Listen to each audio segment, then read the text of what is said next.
প্রিয় শিক্ষার্থীরা, আজকে আমি তোমাদের সঙ্গে গণিতের একটা গুরুত্বপূর্ণ বিষয় নিয়ে আলোচনা করব, বাস্তব সংখ্যা বা রিয়াল নাম্বার।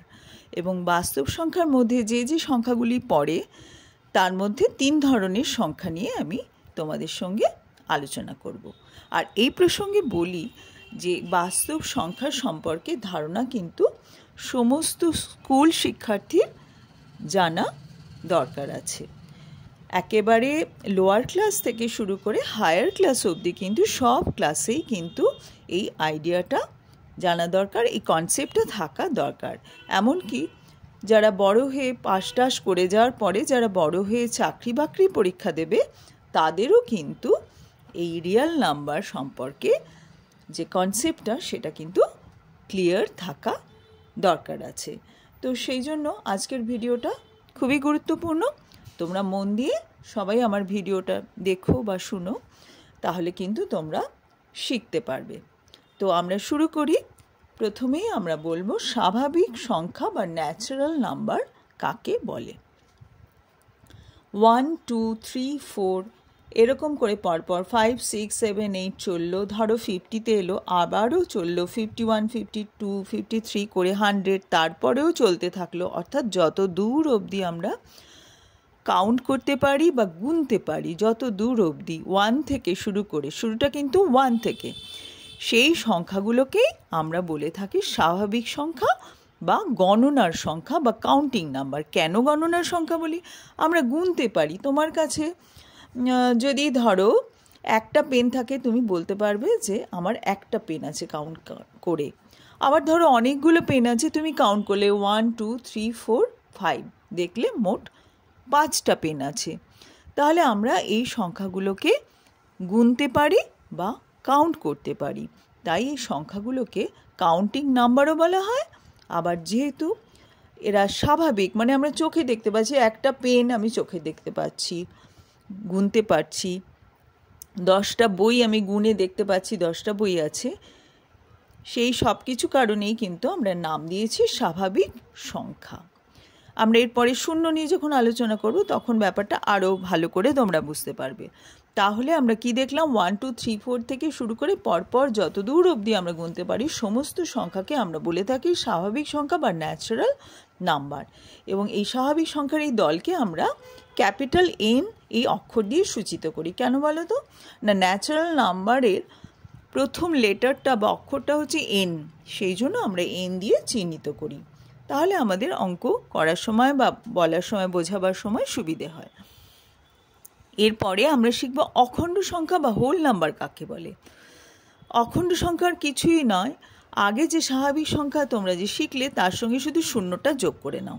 অর্থাৎ 0, 1, 2, 3, 4, 0, 1, 2, 3, 4, 5, 6 এরকম পর পর যত দূর যায় চলতে থাকলো, এদেরকে আমরা বলি অখণ্ড সংখ্যা বা হোল নাম্বার। অর্থাৎ স্বাভাবিক সংখ্যার দলে যদি শূন্য রাখি তাহলে আমরা অখণ্ড সংখ্যার দল পেয়ে যাই। ঠিক আছে? এবার হোল নাম্বারের প্রথম অক্ষর ডাব্লু, তাই অখণ্ড সংখ্যা বা হোল নাম্বারকে আমরা ডাব্লু অক্ষর দ্বারা চিহ্নিত করে থাকি। এবারে তাহলে মজার ব্যাপার দেখো, অখণ্ড সংখ্যার সবচাইতে ছোট সংখ্যা কি? 0 বা 0।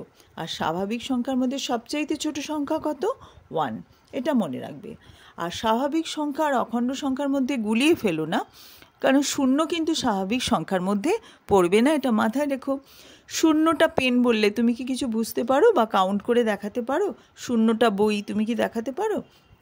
কাজেই 0 কিন্তু কখনোই ন্যাচারাল নাম্বার বা স্বাভাবিক সংখ্যা হবে না, এটা মাথায় রেখো। এরপরে আমরা আসছি পূর্ণ সংখ্যা বা ইন্টিজার্স। ইন্টিজার্স কাকে বলবো? এই যে অখণ্ড সংখ্যার দল 0, 1, 2, 3, 4 পরপর চললো, তার সঙ্গে যদি আমরা -1, -2, -3, -4, -5 এরকম যোগ করতে থাকি, অর্থাৎ ডান দিকেও যেমন আমরা যত খুশি বাড়াতে পারবো, বাদিকেও মাইনাস সংখ্যা করে আমরা বাড়াতে পারবো, তাহলে যে দলটা পেলাম তাকে বলা হচ্ছে পূর্ণ সংখ্যা বা ইন্টিজার্স। অর্থাৎ অখণ্ড সংখ্যা আর -1, -2, -3, -4 পরপর চললো, এই সংখ্যাগুলোকে নিয়ে আমরা পূর্ণ সংখ্যার দল গঠন করি। পূর্ণ সংখ্যার দলকে আমরা আই অথবা জেড দিয়ে চিহ্নিত করি। ইন্টিজার্সের প্রথম অক্ষর আই দিয়ে চিহ্নিত করি বেশিরভাগ সময়, সাধারণত এটা করে থাকি।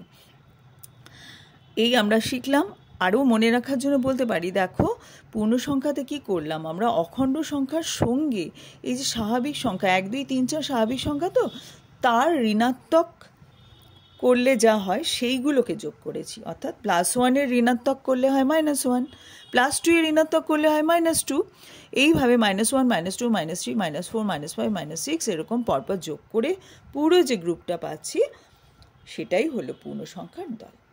আচ্ছা, এখানে আরেকটা কথা বলে রাখি যে পূর্ণ সংখ্যার কিন্তু সবচাইতে ছোট সংখ্যা বলে কিছু হয় না, কারণ এটা কিন্তু এদিকে যত খুশি চলে যেতে পারে, অর্থাৎ কমতে থাকে, 0-র পরে কমে হলো -1 -2 -3 ক্রমশ কমছে, আর এদিকে হচ্ছে ক্রমশ বাড়ছে 1 2 3 4 5 6 7 8 9 10।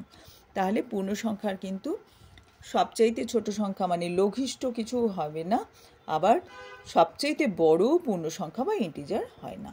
আর স্বাভাবিক সংখ্যার সবচাইতে ছোট সংখ্যা হচ্ছে 1, কিন্তু সবচাইতে বড় সংখ্যা হবে না, কারণ ডান দিকে আমরা যত খুশি বাড়াতে পারি।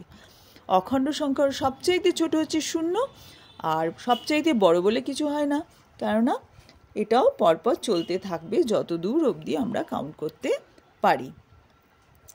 তাহলে এই হলো আজকে আমাদের স্বাভাবিক সংখ্যা, অখণ্ড সংখ্যা আর পূর্ণ সংখ্যা। আরেকবার একটু বলে দিই, স্বাভাবিক সংখ্যা হচ্ছে 1 2 3 4 5 6 7 8 9 10 পরপর চলল। অখণ্ড সংখ্যা হচ্ছে 0, তার সঙ্গে 1 2 3 4 5 6 সমস্ত ন্যাচারাল নাম্বার যোগ হলো, এটা অখণ্ড সংখ্যা বা হোল নাম্বার। আর পূর্ণ সংখ্যা হচ্ছে অখণ্ড সংখ্যা, অর্থাৎ 0 1 2 3 4 এর সঙ্গে -1 -2 -3 -4 এইভাবে যুক্ত হলো। আশা করি সকলেই বুঝতে পারলে।